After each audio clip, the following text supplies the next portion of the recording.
Hello students, मैंने अपनी playlist में एक टैग बनाया हुआ है प्रीवियस ईयर्स क्वेश्चंस। तो previous years question of JEE या एनटीए में जो भी क्वेश्चंस आए हुए हैं पिछले सालों में, कुछ साल पहले, उनकी मैं प्लेलिस्ट 1 2 3 4 करके, जैसे मैथ्स की होगी तो मैथ्स, फिजिक्स का होगा तो फिजिक्स, वो मैं उस प्लेलिस्ट में डालूंगी। तो आपको अगर ये वीडियो पसंद आता है और इस तरह के सिर्फ आप क्वेश्चंस देखें, क्योंकि हर क्वेश्चन में एक अलग कंसेप्ट लगेगा, एक अलग लेसन का टॉपिक होगा, आपको सर्च करना होगा। तो डिस्क्रिप्शन बॉक्स में मैं उसका लिंक दे दूंगी, आप वहाँ से देख सकते हैं। तो आज का ये प्रीवियस ईयर क्वेश्चन का मैं ये सीरीज शुरू करती हूँ।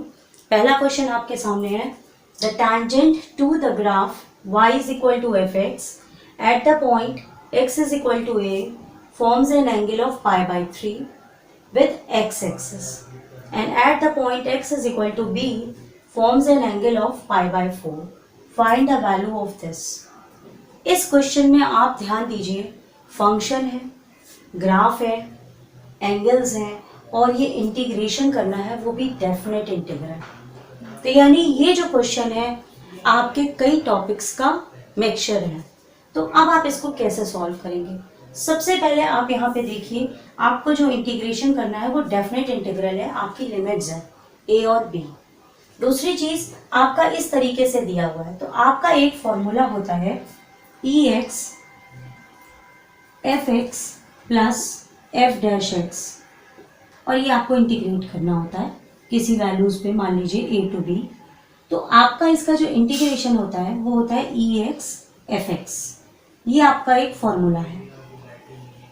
ठीक है, ये इंटीग्रेशन का एक फॉर्मूला है। डेफिनेट इंटीग्रल आपने जब पढ़ा है तो वहां पर आपने ये पढ़ा था। तो इसी फॉर्मूले को हम यहाँ पर अप्लाई करेंगे, क्योंकि यहाँ देखिए ये एफ एक्स है, ये एफ डैश एक्स है, तो हमने ये एफ एक्स बाहर लिया।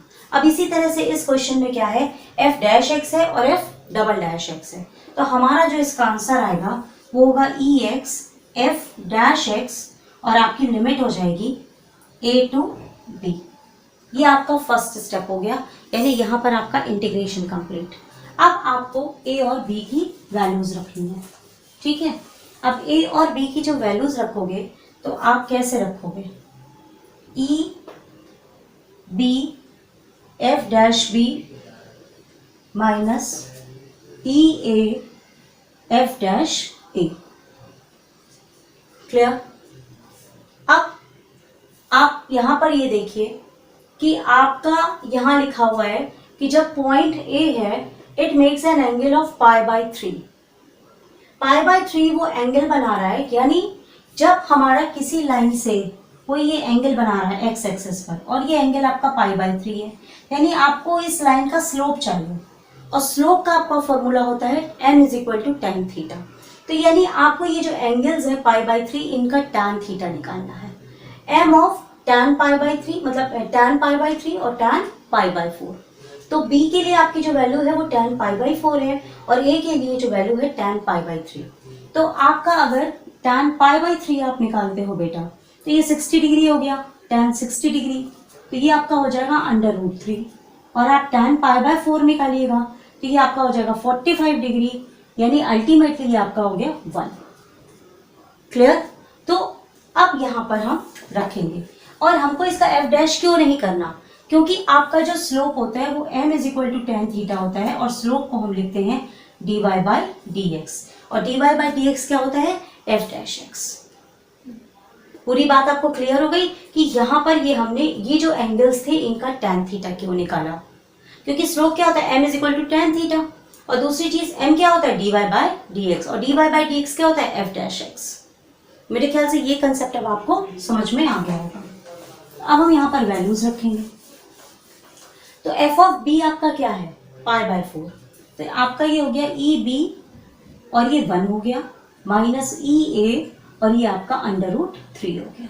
तो this is your answer, e b minus e a under root 3।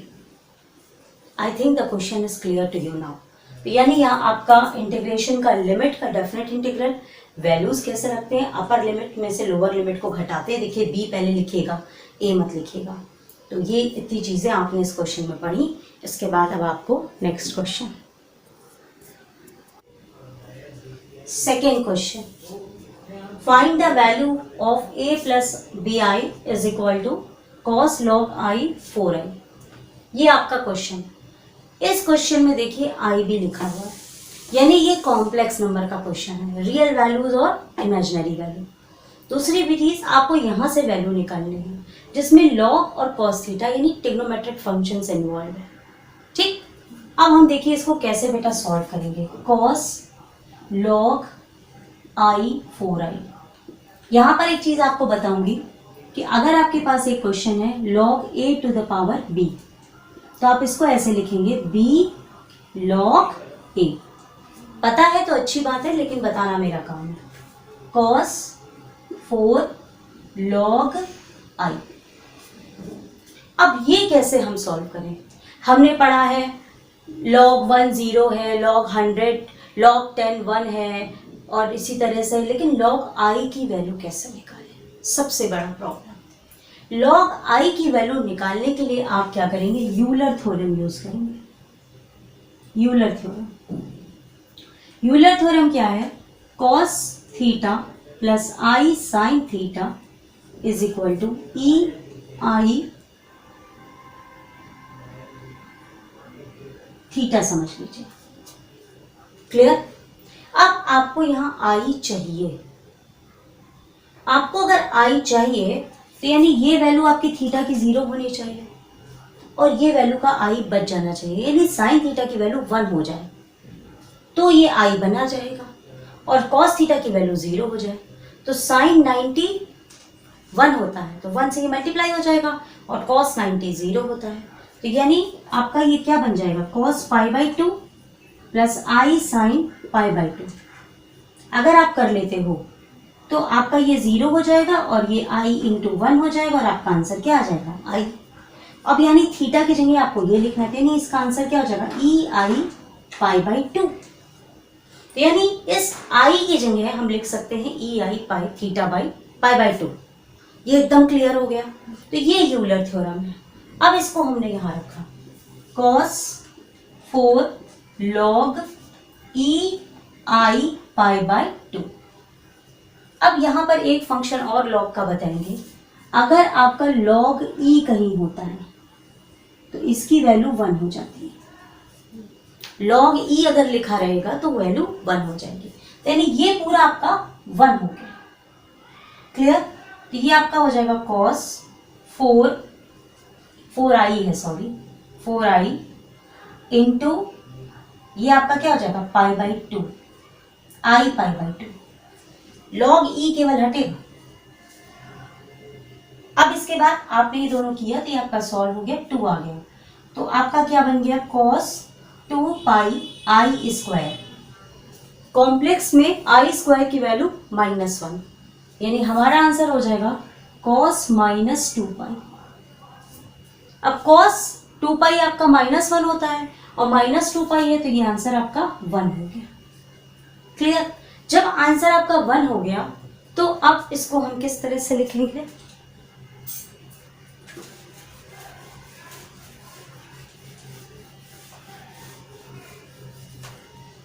आपका है a प्लस बी आई और इसका आंसर आपका 1 आया, यानी आपने लिखा 1 प्लस आई इंटू 0, यानी a की वैल्यू 1 हो गई और b की वैल्यू 0 हो गई। This is your answer. ये क्वेश्चन देखो बेटा, let O, A and B are the vertices of equilateral triangle, यानी आपका यहाँ पर एक ट्राइंगल है जो कि इक्विलेटरल है जिसकी तीनों साइड्स बराबर हैं। मान लीजिए ये O हो गया, ये B हो गया, ये A हो गया।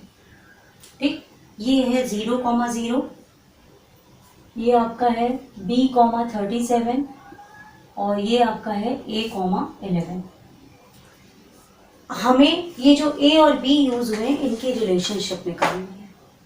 हम क्या करेंगे? पहले हम इन दोनों का मिडिल पॉइंट निकाल लेंगे। इन दोनों का जो मिडिल पॉइंट निकालेंगे, लेट इट बी C, और ये जो मिडिल पॉइंट C होता है इसका फॉर्मूला क्या होता है? A प्लस B/2, मतलब x1 plus x2/2, sorry A plus B मैंने लिख दिया। इसका जो फॉर्मूला होगा, यानी x की वैल्यू इसके लिए हो जाएगी b प्लस ए बाई 2 और y की वैल्यू हो जाएगी 37 प्लस 11 बाई 2। ये सॉल्व करेंगे 48 बाई 2 यानी 24, यानी c की वैल्यू आपकी हो गई a plus b by 2 comma 24। ठीक है, ये आपको पता है। अब हम क्या करेंगे, अगर आप इतना ट्राइंगल देखिए, इतना ट्राइंगल, ये एक इक्विलेटरल ट्राइंगल है, इसके सारे एंगल कितने हैं, 60 डिग्री के हैं। क्लियर? लेकिन ये एंगल कितना होगा, ये बीच से लाइन जा रही है तो ये 30 डिग्री हो जाएगा। और एक ट्राइंगल में तीनों का सम 180 होता है, तो ये 90 हो गया, तो ये आपका 90 डिग्री हो गया। क्लियर? तो यानी जो OC है ये परपेंडिकुलर है CA के ऊपर। ठीक, तो यानी OC upon CA is equal to tan theta. तो OC इज इक्वल टू, और एंगल यहाँ कितना है tan थीटा, 30 डिग्री। तो जब हम पाइथागोरस थ्योरम में आएंगे तो tan थीटा, ये सामने वाली साइड आपकी परपेंडिकुलर है, जिसके सामने का एंगल कितना है, 60 डिग्री। तो यहाँ पर हमने लिया OC upon CA is equal to tan 60 degree. tan 60 degree की वैल्यू होती है √3, यानी OC is equal to √3 CA। तो ये एक तरह की रिलेशनशिप भी आप याद कर सकते हैं कि अगर आपने मिडिल पॉइंट निकाला तो जो आपका ये डिस्टेंस है और ये डिस्टेंस है, ये इसका √3 टाइम्स होता है। क्लियर? अब आपको OC जो है, इन दोनों का डिस्टेंस आप डिस्टेंस फॉर्मूले से निकाल सकते हैं। इन दोनों का डिस्टेंस आप डिस्टेंस फॉर्मूले से निकालेंगे, तो इसमें से आप ये माइनस करेंगे और इसमें से ये माइनस करेंगे, तो दोनों 0 0 है। तो OC अगर हम स्क्वायर कर देते हैं तो अंडर रूट हट जाएगा, OC हो जाएगा a plus b upon 2 whole square plus 24 whole square. Clear? इधर √3 का स्क्वायर 3 हो गया। अब C से A का डिस्टेंस निकालिए डिस्टेंस फॉर्मूला से, तो A में से आप ये माइनस करेंगे, तो a minus a plus b by 2 whole square plus 11 minus 24 whole square. ये आपने डिस्टेंस फॉर्मूला यूज कर लिया। अब इसके बाद आप इसको सॉल्व करिए।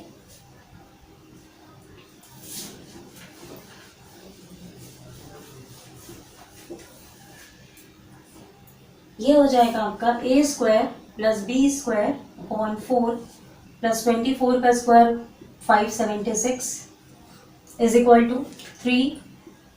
यहाँ आपका ये 2a हो जाएगा, 2a में से a माइनस हो जाएगा तो a बचेगा, तो यानी फिर से a प्लस बी का होल स्क्वायर, यानी a square plus b square plus 2ab upon 2 2 ज़ा 4, और ये आपका 11 माइनस 24, 11 माइनस 24 करिए कितना आएगा, 4 में से 1 गया 3, 2 में से 1 गया 1, 13 माइनस का स्क्वायर हो जाएगा तो 169 हो जाएगा। क्लियर? अब इधर आपको 3 से मल्टीप्लाई करना है, तो ये आपका हो जाएगा, यहाँ ये होल स्क्वायर था तो 2ab रहेगा, या आप इसको ऐसे भी लिख सकते हो a प्लस बी का whole square by 4 plus 576 is equal to 3 into a plus B का whole square by 4 plus 3 into this, 3 9 ज़ा 27, 3 6 ज़ा 18, 19, 20, 2 3 1 ज़ा 3 4 5। क्लियर? अब आप इसको इधर लाके माइनस कर सकते हैं, तो आपने माइनस किया 576 minus 507 is equal to a plus B का होल स्क्वायर आपका कॉमन आ गया 4, 3 माइनस 1, तो ये आपका 2 हो जाएगा। ये हो जाएगा 16 में से 7 गया 9, 69, और यहाँ पर ये आपका 2 आ जाएगा तो 2 कट जाएगा, यानी a प्लस बी का होल स्क्वायर बाई 2 हो गया। अब आप इसको एक्सपैंड कर सकते हैं या डायरेक्ट रिलेशनशिप आप लिख सकते हैं, जैसे आप लिखना चाहें, यानी a प्लस बी का whole square is equal to 2 9 ज़ा 18, 2 6 ज़ा 12, 1 13। So this is the relationship between the. अब बेटा ये जो नेक्स्ट क्वेश्चन है, ये क्वेश्चन सॉल्यूशन ऑफ ट्रायंगल से है, ट्रिग्नोमेट्री से। जिसको आप लोग जल्दी में, कभी कभी क्या होता है कि डिफरेंशिएशन इंटीग्रेशन पढ़ते हो और ये टॉपिक रिवाइज नहीं कर पाते हो। तो एक छोटे से कंसेप्ट बेस्ड क्वेश्चन से मैं कोशिश कर रही हूँ कि आपका टॉपिक रिवाइज हो जाए। ठीक, अब आपका क्वेश्चन दिया है, if length of A C and A B is this and area is this, find the angle. तो यहाँ पर मैं इस क्वेश्चन को करने के पहले थोड़ा सा कंसेप्ट भी आपको बता रही हूँ कि जैसे आपका कोई एक ही ट्राइंगल होता है, इसमें ये पॉइंट्स हो गए ए बी एंड सी, तो ये आपके एंगल हो गए ए बी सी। तो ए के सामने की साइड ए स्मॉल ए, बी के सामने की साइड स्मॉल बी, सी के सामने की साइड स्मॉल सी। तो ये बात आप पहले समझ लीजिए। इसमें हम दो तरह से एंगल्स निकालते हैं, एक तो साइन थीटा में निकाल सकते हैं या तो फिर कॉस थीटा में निकाल सकते हैं। बाकी तो बहुत सारे फॉर्मूले हैं, इस क्वेश्चन से रिलेट करते हुए बस थोड़ा सा बता रही हूँ। अगर हम कॉस थीटा के फॉर्मूले में चलते हैं तो अगर हम मान लीजिए यहाँ कॉस ए लिखते हैं, कॉस ए, तो इसका फॉर्मूला हो जाएगा, ए लिखा है तो ये बी स्क्वायर प्लस सी स्क्वायर माइनस ए स्क्वायर अपॉन 2bc। मतलब ये a है तो a घटेगा और ये इस तरह से फॉर्मूला। इसी तरह से अगर cos b पूछा है तो फॉर्मूला चेंज हो जाएगा। तो एक फॉर्मूला याद कर लीजिए। इसी तरीके से अगर हम साइन का निकालते हैं एरिया ऑफ ट्राइंगल के लिए, तो साइन का फॉर्मूला जो होता है इसमें एरिया ऑफ ट्राइंगल से निकल जाता है कि अगर एरिया दिया हो तो एरिया ऑफ ट्राइंगल निकालना हो तो हाफ, अगर BC साइन है, ये एरिया के साथ आपका रिलेशनशिप है। और ये डायरेक्ट अगर एरिया ना दिया हो, साइड्स दी हो, तो आप निकाल सकते हैं। क्लियर? अब यहाँ पे हम अपना क्वेश्चन देख रहे हैं। क्वेश्चन में लिखा है कि AC की वैल्यू 5 है। अब देखिए AC कहाँ है, ये है, ये आपकी 5 है। AB की वैल्यू 8 है, ये आपकी वैल्यू हो गई 8, यानी आपकी ये वैल्यू गायब है। ठीक, A की वैल्यू आपकी नहीं दी है, पहले इधर देख लो, A की वैल्यू नहीं दी हुई है। आपको ये एरिया ऑफ ट्राइंगल दिया है और एंगल A निकालना है। अगर बाई चांस आपका एरिया ऑफ ट्राइंगल नहीं दिया होता और ये तीसरी साइड भी दी होती तो आप एंगल निकालने के लिए कॉस थीटा का फॉर्मूला यूज कर लेते। लेकिन यहाँ पर आपको केवल 2 साइड दी हुई है, तीसरी साइड नहीं दी हुई है और एरिया दिया हुआ है, तो आप ये फॉर्मूला यूज करोगे। पहली बात तो आप दिमाग में ये समझ लो। अब दूसरी चीज, ये आपको A नहीं दिया है, A, तो A के सामने यानी साइन A करके आप निकाल लो ये वाला एंगल। क्लियर? और आपको पूछा भी गया फाइंड द एंगल A, तो हम ये फॉर्मूला लगाएंगे। तो एरिया ऑफ ट्राइंगल क्या दिया हुआ है, tan√3 इज इक्वल टू, मैं इसको साफ से लिख रही हूँ,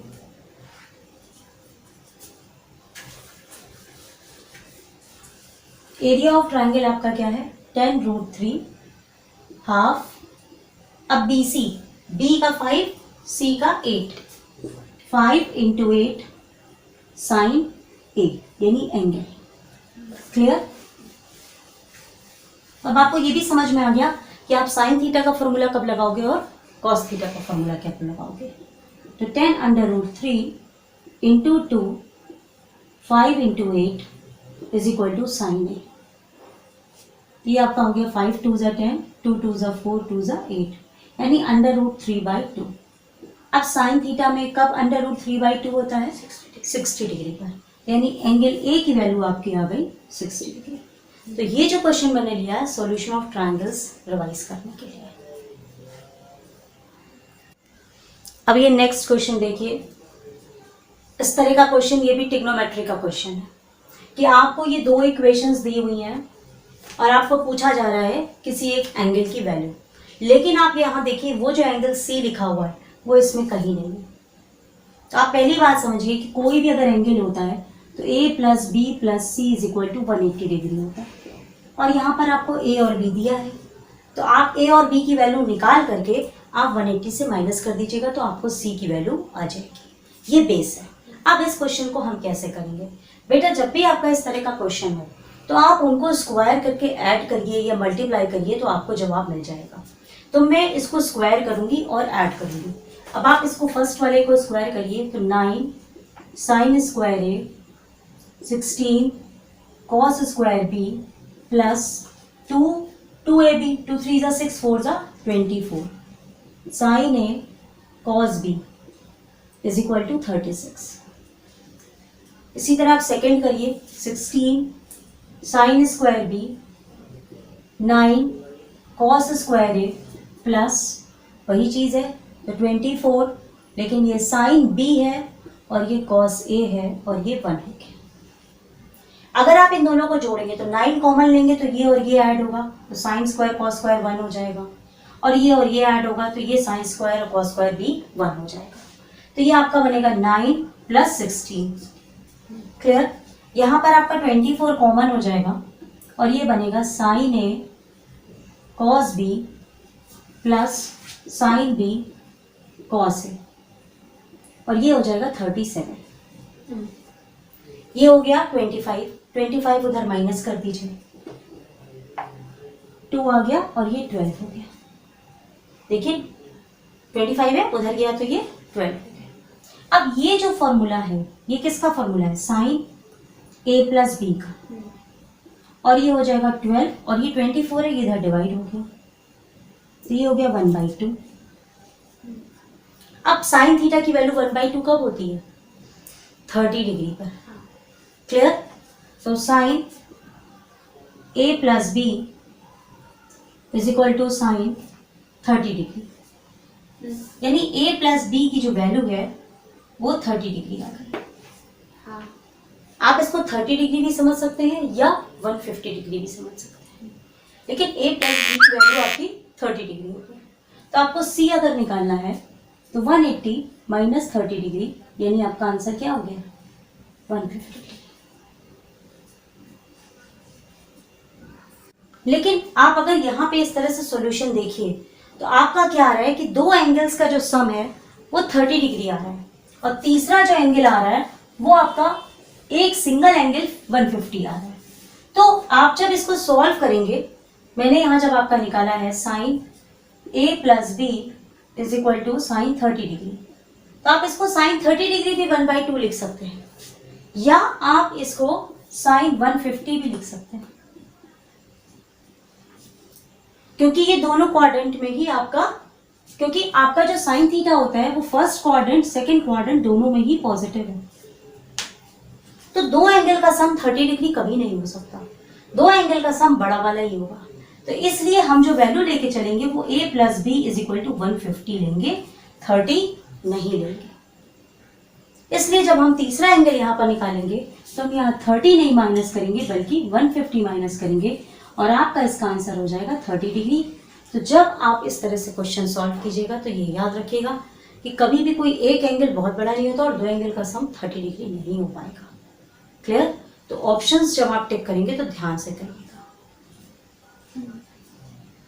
नेक्स्ट क्वेश्चन देखिए, if point alpha alpha lies between these lines find the value of alpha. अब यहाँ पर तो आपकी एक ही लाइन दी हुई है और यहाँ लिखा है लाइज बिटवीन दीज लाइंस, तो ये मॉड में लिखा है। तो यहाँ पर आपकी दो लाइनें हैं, एक लाइन आपकी हो गई 2x plus y is equal to 5, और ये मॉड के बाहर जब आएगा तो minus 2x minus y is equal to 5। इस तरीके से दो लाइनें हो गई। तो हमको इस अल्फा की वैल्यू निकालनी है, क्योंकि अगर ये पॉइंट अल्फा इस लाइन पर, इस लाइन के कहीं बीच में लाई कर रहा है, तो इस अल्फा की वैल्यू निकालनी है। तो यहाँ पर हमने क्या किया, x और y दोनों की जगह अल्फा पुट किया, तो 2 alpha plus alpha is equal to 5, 3 alpha is equal to 5, यानी अल्फा इज इक्वल टू 5/3। इसी तरह से यहाँ पुट किया तो 2 alpha minus alpha is equal to 5, minus 3 alpha is equal to 5, alpha is equal to minus 5/3। यानी जो alpha की वैल्यू है वो माइनस 5/3 से बड़ी है और 5/3 से छोटी है। इन दोनों के बीच में लाई कर रही है। या तो ये आंसर होगा तो आप ऑप्शन लगाइएगा, एक दूसरी तरह से भी ऑप्शन हो सकता है, तो आपका वो आंसर होगा। तो अल्फा मॉड ऑफ अल्फा, क्योंकि मॉड ऑफ करके दिया है, is must be less than 5/3, ये वाला आपका ऑप्शन होगा। क्लियर? नोट कर लीजिए। ये क्वेश्चन जो है ये क्वाड्रेटिक इक्वेशन का है और इसमें देखिए डिटर्मिनेंट इन्वॉल्व है। आपका दिया है if 7/2 and 1 are the roots of this, find the third root। Third root क्यों लिखा हुआ है? क्योंकि यहाँ देखिए 3 है तो इसलिए इसके 3 रूट्स हो गए। क्लियर? पहली बात। तो अब ये दोनों ऑलरेडी रूट है, तीसरा रूट हमको निकालना है। तो हमको डिटर्मिनेंट को सॉल्व करना होता है। तो हम इसको ऐड करते हैं। For example R1 is equal to ये आपका R1 है, ये R2 है, ये R3 है। तो हम इन दोनों को जोड़ करके इसके साथ लिखते हैं। R1 is equal to R1 plus R2 plus R3, ऐसे लिखा जाता है। तो ये आपका हो जाएगा 2x प्लस 9, ये भी हो गया 2x प्लस 9, और ये भी हो जाएगा 2x प्लस 9। यहाँ हो जाएगा 2, 7, 2x, 6 और 2 और 2x। क्लियर?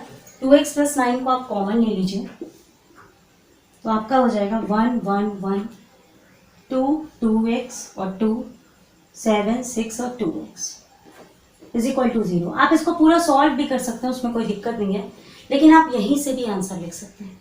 तो आपका इससे एक रूट निकलेगा, तो इससे जो रूट निकलेगा तो आप देखिए 2x plus 9 is equal to 0 है, तो x इज इक्वल टू -9/2।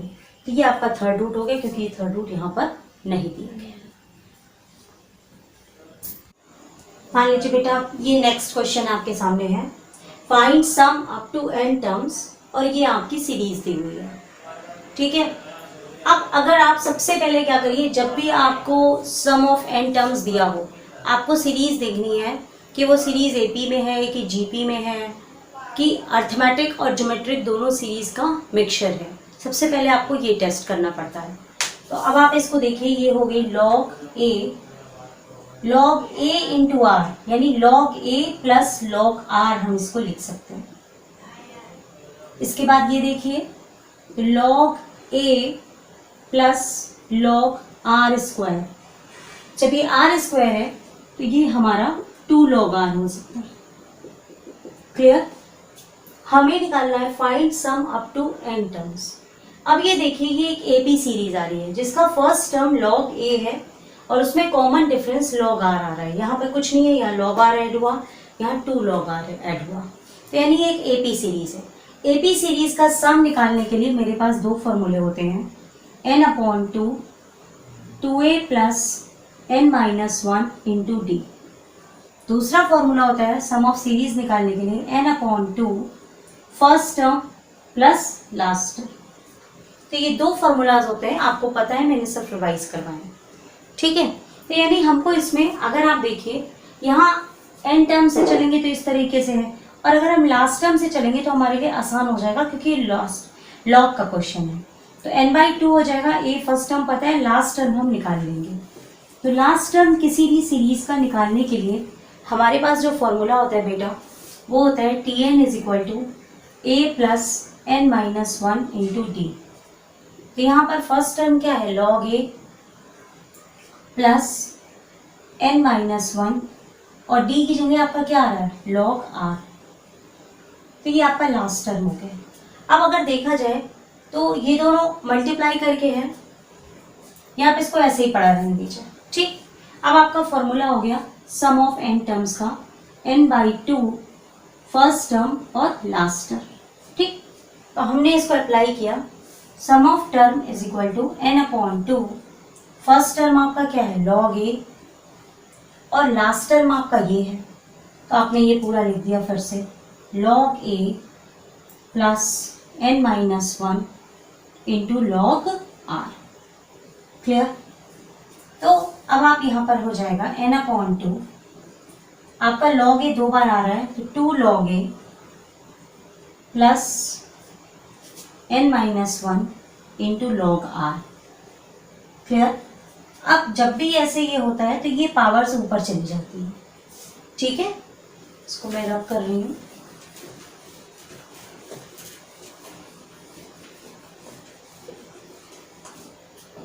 आपका ये हो जाएगा n/2 log A square plus log R के ऊपर n-1। अब ये log M plus log n, यानी दोनों मल्टीप्लाई हो जाएंगे, n/2 log A square R n-1। So this is the sum of n terms for AP series. Clear? ये आपका आंसर है। अब आपके पास एक ये क्वेश्चन है और आपको इसकी वैल्यू निकालनी है। 32 to the power 1, 32 to the power 1/6, 32 to the power 1/36 up to infinity. अब आप इसको क्या कर सकते हैं, जैसे हमारे पास अगर फॉर्मूला होता है a के पावर m, a के पावर n, a के पावर p, तो हम इसको लिख लेते हैं a के power m plus n plus p। ये सिंपल मैथमेटिक्स है। तो आपका ये आंसर हो जाएगा 32 का power 1 plus 1/6 plus 1/36 dash dash dash. Clear? अब आप 32 को छोड़ दीजिए, अब आप इस सीरीज को देखिए और ये सीरीज इन्फिनिटी पे जा रही है। तो 1 plus 1/6 plus 1/36 dot dot dot up to infinity. तो देखिए यहाँ पर एक सीरीज बन गई। ये सीरीज में आप देखिए अगर ये 1 है तो ये एक जीपी सीरीज है, क्योंकि 6 6 है 36। क्लियर? यहाँ पर आपका कॉमन रेशियो आ रहा है। देखिए कॉमन रेशियो हम निकालते हैं b/a। तो आपका सेकेंड टर्म क्या है 1/6/1, यानी कॉमन रेशियो आपका आ रहा है 1/6। क्लियर? तो sum of infinity for the GP series आपको पता भी है a/1 - r। क्लियर? तो यहाँ पर a की वैल्यू आपकी क्या है 1, ये 1 हो गई, 1 - 1/6, यानी आपका ये आंसर हो जाएगा 6/5। क्लियर? तो अब ये जो 6/5 है ये आप 32 के ऊपर पावर पे लिख सकते हो। तो ये हो गया 32 टू द पावर 6/5। अब आप इसको सिंपली कैलकुलेट कर लीजिए, यही इस पूरे प्रोडक्ट का आंसर हो जाएगा। क्लियर? अब आप इसको कैसे कैलकुलेट करेंगे, 32 का प्राइम फैक्टराइजेशन हम निकालेंगे। 2 के ऊपर 5, 6 के ऊपर 5, ये दोनों 5 क्रॉस हो गया, 2 के ऊपर 6, दैट मीन्स वी हैव 64। सो इस पूरे क्वेश्चन का आंसर हमारा क्या होगा 64। तो इस तरीके से अभी मैंने आपको पहले बेसिक में क्या बताया कि एबी सीरीज का सम ऑफ टर्म्स कैसे निकालते हैं और ये जीबी सीरीज का sum of terms for infinity case हम कैसे निकालते हैं। ये क्वेश्चन देखिए, आपके पास जो सीरीज है 1 + 4x + 7x² + 10x³ और इस सीरीज को जब हम सम करते हैं, जोड़ते हैं, तो उसका आंसर आ रहा है 35/16। हमको इसकी x की वैल्यू निकालनी है और ये सीरीज अप टू इन्फिनिटी जा रही है। अब हम इस सीरीज को चेक करते हैं कि ये एपी है कि जीपी। तो आप देखिए ये 1 है, फिर ये 4, इनका कॉमन डिफरेंस 3 आ गया, फिर ये 3 आ गया, लेकिन x के साथ कॉमन डिफरेंस नहीं आ रहा, लेकिन x का रेशियो आ रहा है, ये x है, ये x² है, ये x³ है। तो ये दोनों तरह की मिक्स सीरीज है, जिसको हम अर्थमेटिको ज्योमेट्रिको सीरीज कहते हैं। अर्थमेटिको ज्योमेट्रिको सीरीज कहते हैं, ज्योमेट्रिको सीरीज मतलब ये एपीजीपी सीरीज का मिक्सचर है। तो इस सीरीज का सम ऑफ इन्फिनिटी हम कैसे निकालते हैं, उसका एक फॉर्मूला आप लिख लीजिए। Sum of infinity is equal to a into B upon 1 - r plus b into D into r upon 1 - r का होल स्क्वायर। अब ये क्या है, a आपका एपी सीरीज का फर्स्ट टर्म है, ठीक है, d आपका कॉमन डिफरेंस है, कॉमन डिफरेंस। इसी तरह जीपी सीरीज में जो b है वो आपका फर्स्ट टर्म है और आपका जो रेशियो है वो आपका r है, आपको पता भी होगा। तो इस फॉर्मूले को आप नोट कर लीजिए। अब यहाँ पर देखिए कि a की वैल्यू आपकी 1 आ रही है, a की वैल्यू क्या आ रही है 1। कॉमन डिफरेंस देखिए 4 में से 1 गया 3 आ रहा है, तो कॉमन डिफरेंस आपका क्या आ रहा है 3। b के लिए फर्स्ट टर्म देखिए वापस b है, 1 है, और कॉमन रेशियो यहाँ पर जो आ रहा है, अगर आप डिवाइड करते हैं 4x/1 तो आपका कॉमन रेशियो देखिए x आ रहा है। आप इधर भी डिवाइड करेंगे तो आपका कॉमन रेशियो x आ जाएगा। क्लियर? आपने एनालिसिस कर लिया। अब आप रख दीजिए, सम ऑफ सीरीज कितना है 35/16, a की वैल्यू 1 इंटू 1, 1 माइनस r की value x, plus 1 common difference 3 into ये रेशियो पे x, 1 माइनस x का होल स्क्वायर। तो एक तरीके से ये क्वाड्रेटिक इक्वेशन क्रिएट होगी और इसको अब हम सॉल्व करेंगे।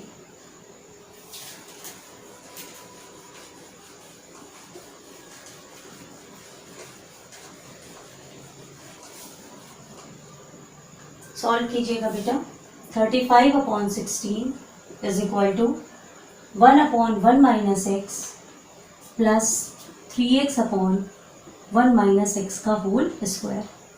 आप इसको सॉल्व कीजिए। 1 माइनस एक्स का whole square is equal to 1 minus x plus 3x।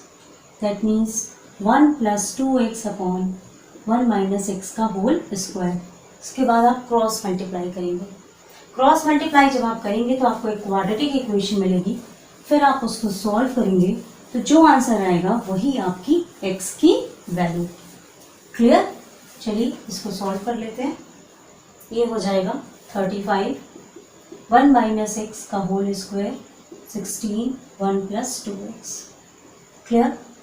35 1 plus x square minus 2x 16 1 plus 2x। ये हो गया 35 x square minus 70x 16 plus 32x। Clear? 35 x square ये आप इधर लेके आओगे तो ये ऐड हो जाएगा 102x, ये आप इधर लाओगे तो माइनस हो जाएगा 990। क्लियर? अब आप इसको फैक्टराइज करिए। आप फैक्टराइज करने के लिए चाहे डिस्क्रिमिनेंट मेथड यूज़ करिए चाहे कुछ भी करिए, आपका जो फैक्टराइजेशन आएगा वो आएगा 7x minus 19 and 5x minus 1 is equal to 0। ये आपका आंसर आएगा। अब इसके बाद आपको आंसर में ऑप्शन लगाना होगा तो आंसर क्या लगेगा। अब आप ये देखिए 7x इज इक्वल टू 19 यानी x इज इक्वल टू 19/7। दूसरी वैल्यू आ रही है 5x इज इक्वल टू 1 यानी x इज इक्वल टू 1/5। ये वैल्यू आपकी 2 पॉइंट कुछ आएगी और ये वैल्यू आपकी पॉइंट्स में आएगी और x आपका यहाँ पर कॉमन रेशियो है। तो आप ये बात याद रखिए कि जब हम ज्योमेट्रिक सीरीज निकालते हैं तो कॉमन रेशियो जो होगा वो जब इन्फिनिटी सीरीज के लिए होगा तो 1 माइनस आर होता है, यानी उसकी वैल्यू इन्फिनिटी सीरीज के लिए कॉमन रेशियो की वैल्यू 1 से कम होनी चाहिए। तो मेरा आंसर ये वाला नहीं होगा, आंसर हमारा होगा 1/5। क्लियर? तो मैंने आपको अर्थमेटिक सीरीज और ज्योमेट्रिक सीरीज और अर्थमेटिक और ज्योमेट्रिको सीरीज उसकी कोशिश की है आपको बताने की, और साथ में एप्लीकेशन बेस्ड क्वेश्चन है। अगर आपके पास इस तरह से question find the minimum value of this, तब आपका ये किस टॉपिक से रिलेट करेगा? तब ये आपका अर्थमेटिक और ज्योमेट्रिकल सीरीज वाला लेसन से रिलेट करेगा। यहाँ पर आपको मैं बता दूं, आपको पता भी है कि arithmetic mean must be greater then और इक्वल टू ज्योमेट्रिक मीन होता है। और arithmetic mean arithmetic mean, geometric mean geometric mean. Arithmetic mean निकालते कैसे हैं? a प्लस बी बाई 2 और ज्योमेट्रिक मीन निकालते हैं √ab। मतलब दो टर्म्स होते हैं तो उनको इस तरीके से अर्थमेटिक मीन निकालता है और इस तरह से ज्योमेट्रिक मीन निकाला जाता है। तो हम मान लेते हैं कि ये दो हमारी टर्म्स हैं। क्लियर? इनका हम अर्थमेटिक मीन, क्योंकि ये प्लस करके तो ये देखिए प्लस करके, तो हम इसको अप्लाई कर देते हैं। तो ये हो जाएगा 3x plus 3 1 minus x by 2 must be greater than equal to 3x dot 3 1 minus x. Clear? अगर आप यहाँ पर इसको सॉल्व करते हैं तो ये हो जाएगा 3x इंटू 3 के ऊपर 1 और 3 माइनस एक्स है तो ये नीचे आ गया और देखिए ये दोनों कट गए। क्लियर? अब आपका आंसर हो गया 3x plus 3 minus x upon 2 is equal to √3, यानी 3x plus 3 minus x is equal to 2√3। So हमको इसी चीज का तो आंसर पता करना था, what is the minimum value of this. So the minimum value of this is 2√3। I hope आपको ये क्वेश्चन समझ में आए होंगे। तो आप अगर चैनल को पसंद करते हैं तो सब्सक्राइब कीजिएगा, इससे ज़्यादा कुछ नहीं। Thank you.